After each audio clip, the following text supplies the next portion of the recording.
Hello guys, welcome to Raghuvansh academy. Raghuvansh academy में आपका फिर से स्वागत है दोस्तों। और मैं हूं सावन खेरवाल, आपका दोस्त।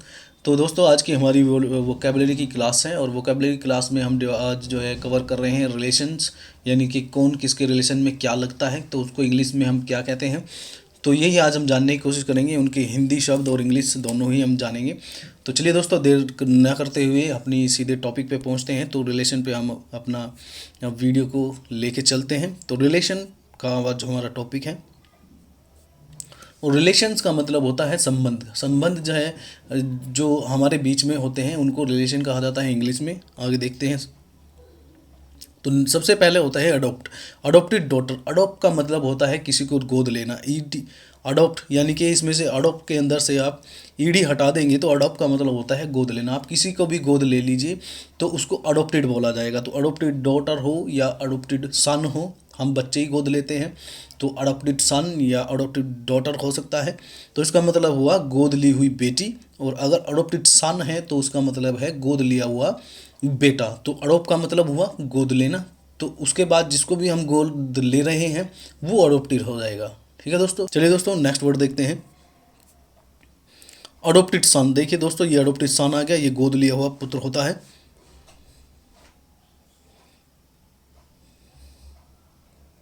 एंसेंटर्स।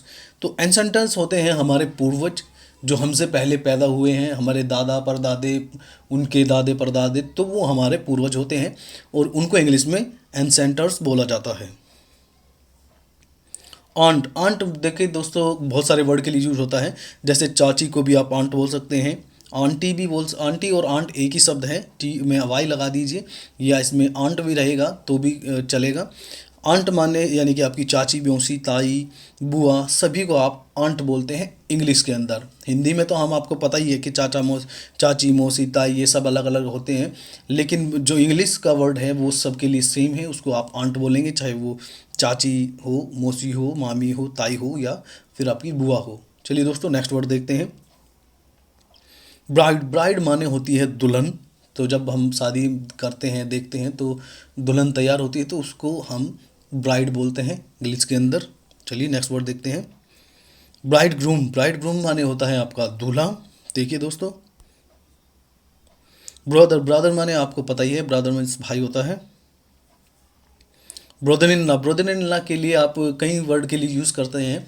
जैसे आप साले के लिए यूज़ करते हैं साडू, यानी कि साडू जिसको साडू का मतलब है किसी से आपने शादी की और उसकी जो बहन है, उसका जो पति है, वो आपका साडू लगेगा। यानी कि दो बहनें हैं, दो बहनें की शादी हुई, उन दोनों बहनें के हस्बैंड है, तो जो दोनों हस्बैंड है उनका कोई रिलेशन आपस में जो बनता है वो साडू होता है। ठीक है दोस्तों, इसको इंग्लिश में ब्रदर इन लॉ बोला जाएगा। साला आप जानते ही हैं, भाई साडू भाई बोलते हैं हिंदी में। देवर भी बोलते हैं, बहनोई भी बोलते हैं, जेठ भी बोलते हैं। तो इन सब वर्ड के लिए ब्रदर इन लॉ इंग्लिश में यूज़ होता है। और हिंदी में आपके पास में ये अलग अलग शब्द लिखे हुए हैं, आप देख सकते हैं। कॉन्कुबाइन, इसका मतलब होता है रखेल, यानी कि उप जो पत्नी होती है, उप स्त्री आप इसको या उप पत्नी बोल सकते हैं। मान लीजिए कोई आदमी है, उसकी शादी हो रखी है और उससे अपनी वाइफ से अलग भी उसका कहीं अफेयर है या कोई किसी से रिलेशन में उसके साथ है, तो उसको उसकी रखेल बोला जाता है हिंदी में, और उसको इंग्लिश में बोला जाता है कॉन्कुबाइन। चलिए दोस्तों, नेक्स्ट वर्ड देखते हैं। Class fellow. क्लास फेलो का मतलब है आपका सहपाठी, जो आपकी क्लास में पढ़ता है, जो साथ में आपके पढ़ते हैं, वो सभी आपके क्लास फेलो हैं। चलिए दोस्तों, नेक्स्ट वर्ड देखते हैं। क्लासमेट। क्लासमेट भी सेम वर्ड है, जो भी आपके क्लास के साथी हैं, सहपाठी हैं, उसको क्लासमेट बोला जाता है। और कुछ इस तरीके भी क्लासमेट आपके ज़रूर होंगे जो आपको परेशान करते रहते हो। तो चलिए दोस्तों, देखते हैं नेक्स्ट वर्ड क्या है।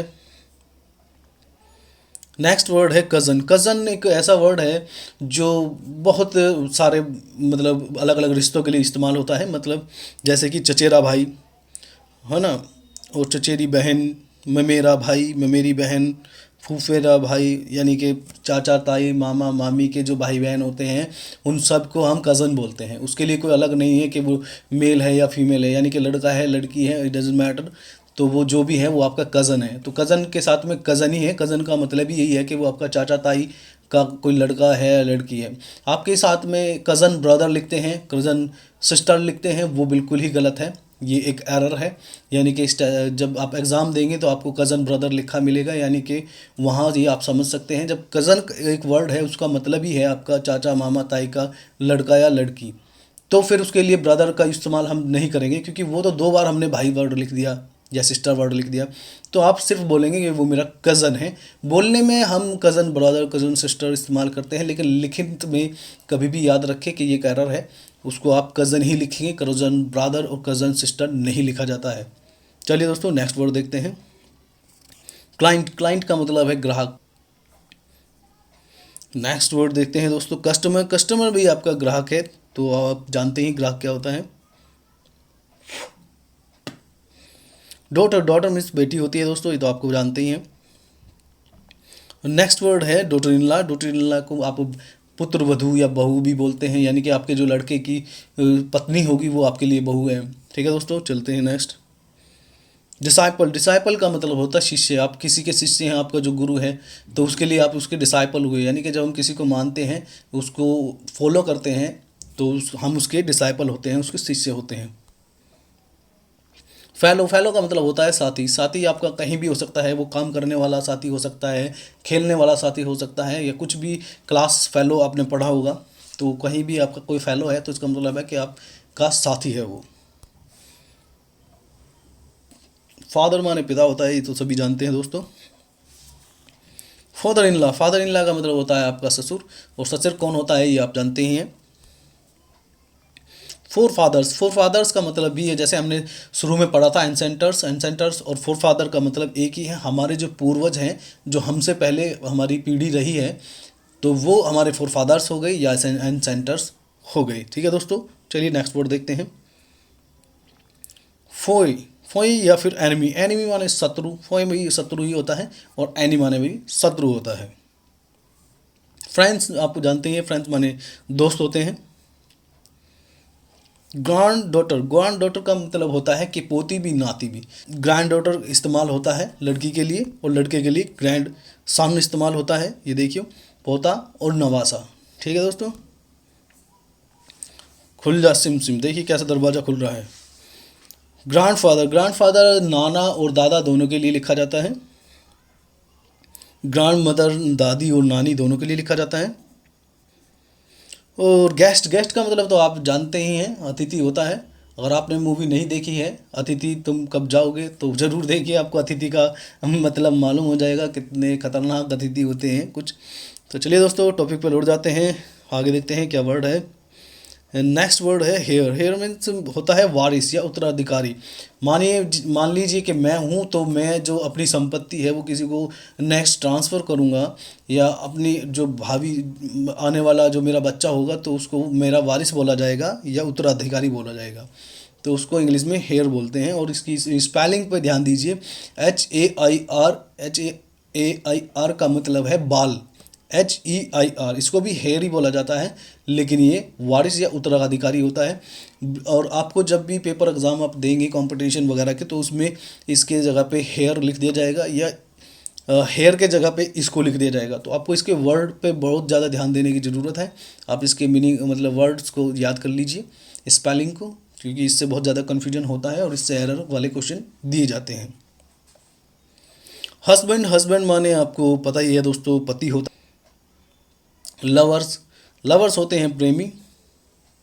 और मैटरनल आंट का मतलब होता है मामी, यानी कि मैटरनल का मतलब है माता की तरफ से, यानी कि माता की तरफ से जो हमारी आंटी होगी वो कौन होगी, मामा है जैसे हमारा, तो मामा की पत्नी हमारी आंटी हुई। मैटरनल का मतलब है माँ की तरफ से जो हमारे रिश्ते होते हैं उनको मैटरनल रिलेशन बोला जाता है।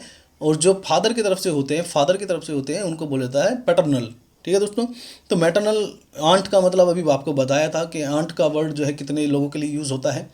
तो जैसे हमने देखा था चाचा चाची ताई ताऊ ओ ताई और तो बुआ, इनके लिए आंट यूज़ होता है। लेकिन यहाँ वर्ड आया है मैटरनल, मैटरनल का मतलब है माँ की तरफ से जो भी आंट हमारी होगी। तो माँ की तरफ से आंट हमारी कौन हो सकती है, हमारी मामी हो सकती है या मौसी भी हो सकती है, तो वो हमारी मैटरनल आंट हो गई। चलिए दोस्तों नेक्स्ट देखते हैं, ये होगा पैटर्नल आंट। पैटर्नल आंट में कौन कौन आ सकता है, यानी कि फादर की तरफ से हमारी आंट कौन कौन हो सकती है वो देखा था हमने। तो इसमें देखिए चाची हो गई, और दूसरा कौन हो सकता है, हमारी बुआ, वो भी पैटर्नल आंट है क्योंकि वो पिता से रिलेशन है उसका, हमारी जो माता है उससे उसका रिलेशन उस साइड से नहीं है, यानी कि पिता की साइड से जो उसका रिलेशन है, तो ये पैटर्नल आंट है। चाची या बुआ वो मैंने लिखा नहीं है, लिखना मैं शायद भूल गया हूँ, वो बात अलग है, लेकिन मैं यहाँ क्लियर करके चल रहा हूँ। चलिए देखो दोस्तों, नेक्स्ट वर्ड देखते हैं, टीचर। टीचर माने तो अध्यापक होता है, सब जानते हैं, सब पढ़े लिखे हैं। अंकल, अंकल वर्ड भी कहीं के लिए यूज होता है, चाचा, मामा, ताऊ, मौसा, फूफा, इन सब के लिए अंकल वर्ड यूज होता है। जैसे आंट वर्ड यूज होता है वैसे ही आपका अंकल यूज होता है। और ऐसा अंकल आपका कहीं हो तो मुझे ज़रूर दिखाएं, देखिए कितना शानदार अंकल है। नेक्स्ट वर्ड है मैटरनल सिस्टर। मैटरनल सिस्टर, फिर वही मैटरनल वर्ड आ गया है, इसका मतलब है माता की तरफ से जो भी सिस्टर है आपकी लगती होगी, मामा की बहनें वगैरह, तो वो मैटरनल सिस्टर होगी। और पैटर्नल सिस्टर वो होगी जो पापा की तरफ से होगी, जैसे कि आपके ताऊ, चाचा ताऊ के जो बहनें हैं, चचेरी, उनको आप कह सकते हैं। ठीक है दोस्तों।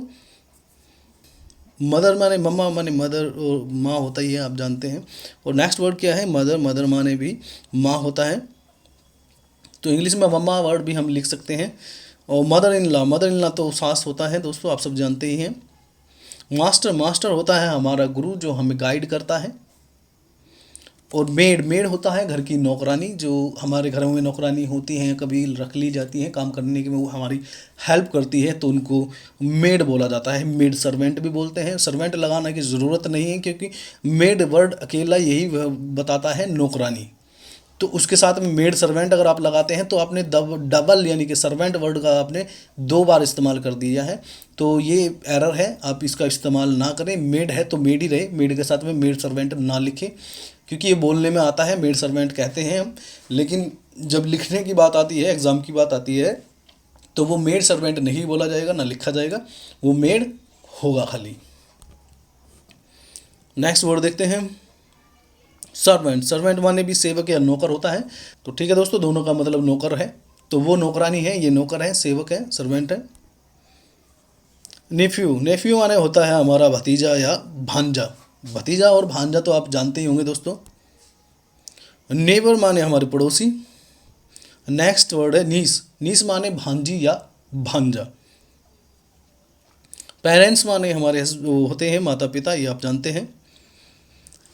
पोस्टैरिटी, पोस्टैरिटी का मतलब है भावी पीढ़ी, यानी कि जो फ्यूचर में हमारी पीढ़ी आने वाली है, जैसे हमारे बच्चे वगैरह होंगे तो उनको पोस्टैरिटी बोला जाएगा इंग्लिश के अंदर।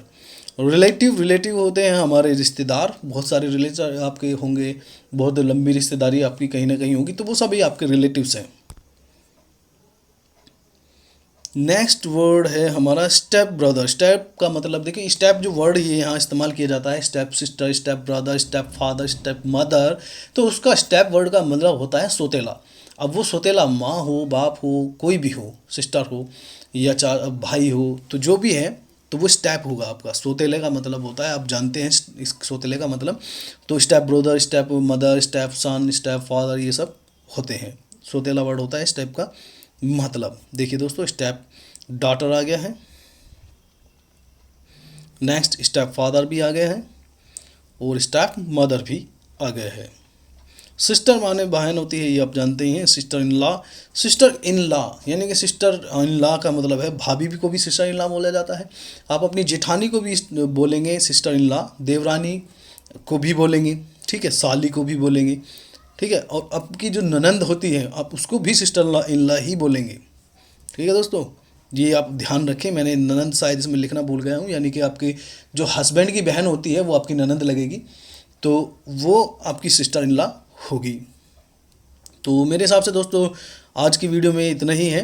नहीं दोस्तों, एक वर्ड और है, वाइफ। वाइफ माने हमारी पत्नी, ये तो आप जानते हैं। तो यही वर्ड थे कुछ हमारे जो रिलेशन में हमें देखने थे। मैं ये नहीं कह रहा कि यही सारे रिलेशन हैं, कंप्लीट शायद नहीं हूँ, कुछ मैंने मोस्ट इंपॉर्टेंट जो हमारी रोज़मर्रा की ज़िंदगी के वर्ड होते हैं मैं उन्हीं को कलेक्ट करता हूँ। बहुत ज़्यादा मैं वर्ड नहीं लेता हूँ, लेकिन कोशिश करता हूँ जितनी ज़रूरत के हैं उतने मैं लगभग ले लूँ। तो दोस्तों मेरे हिसाब से आज का वीडियो यहीं ख़त्म किया जाएगा, और यदि वीडियो आपको अच्छा लग रहा है तो आप वीडियो को लाइक ज़रूर करें, चैनल को सब्सक्राइब करें, क्योंकि बहुत सारी वीडियोज़ अभी आने वाली हैं और बहुत सारी हम डाल रहे हैं। तो बेल आइकन को भी प्रेस कर लें ताकि वीडियोज़ की नोटिफिकेशन आपको सबसे पहले मिलती रहे और आप अपने आप को अपडेट करते रहें।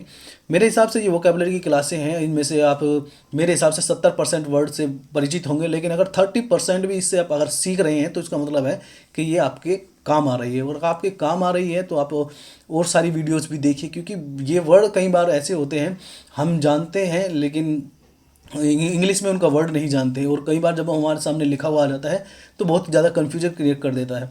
तो आपको कन्फ्यूजन में नहीं रहना चाहिए। एक बार लाइट रीडिंग के लिए ये छोटे मोटे वर्ड आपको देख लेने चाहिए। हालांकि ज़्यादातर लोग यही कहेंगे कि ये वर्ड हम ऑलरेडी जानते ही हैं, लेकिन दोस्तों कुछ लोग ऐसे भी हैं जो नहीं जानते हों, तो ये वीडियो दरअसल उन्हीं के लिए है जो नहीं जानते हैं। जो जानते हैं उनके लिए तो फिर कोई बात ही नहीं है, लेकिन हमारा टारगेट ही वो लोग हैं जो नहीं जानते हैं। और एक बार एक लाइट रीडिंग के लिए देख लेना वीडियो को, कोई बुरी बात नहीं है। हो सकता है ये आपको अब चीज़ें रिवाइज़ करा दे, यानी कि आप दोबारा से अभ्यास कर लें इस चीज़ का। और ज़्यादा से ज़्यादा वोकेबलरी हम कवर कर रहे हैं, तो हम हर कैटेगरी को कवर करने की कोशिश कर रहे हैं ताकि कोई चीज़ छूट ना जाए। तो इसलिए ये वीडियो बनानी पड़ रही है, नहीं तो नेचुरली तो लोग बाग ये सब जानते ही हैं। तो दोस्तों मेरे हिसाब से आज की वीडियो में इतना ही। और अगर आपको वीडियो अच्छी लगी हो तो वीडियो को लाइक करें, चैनल को सब्सक्राइब करें और साथ ही पास वाली बेल आइकन को दबा लें ताकि हमारी वीडियो की नोटिफिकेशन आपको सबसे पहले मिलती रहे। तो हमारी वोकेबलरी की एक प्लेलिस्ट है, उसके अंदर हमने बहुत सारी तरीके की वोकेबलरी को कवर कर रहे हैं, तो वोकेबलरी की क्लास आप ज़रूर देखें। और अगर आपकी ग्रामर कमज़ोर है तो ग्रामर की भी एक प्लेलिस्ट है, तो ग्रामर की हमने क्लासेस डाली हुई है शुरू से बेसिक से, तो आप उसको भी देख सकते हैं। और आने वाली वीडियोज़ बहुत सारी अभी डालने वाले हैं। तो दोस्तों अभी उसके बाद में ग्रामर के हम मॉडल्स डालेंगे, तो वो भी आप अलग देख सकते हैं। तो मेरे हिसाब से दोस्तों आज की वीडियो में इतना ही। अगर आपको वीडियो अच्छा लगा हो तो वीडियो को लाइक करें, चैनल को सब्सक्राइब करें। तो चलिए दोस्तों आज के लिए इतना ही। Thank you.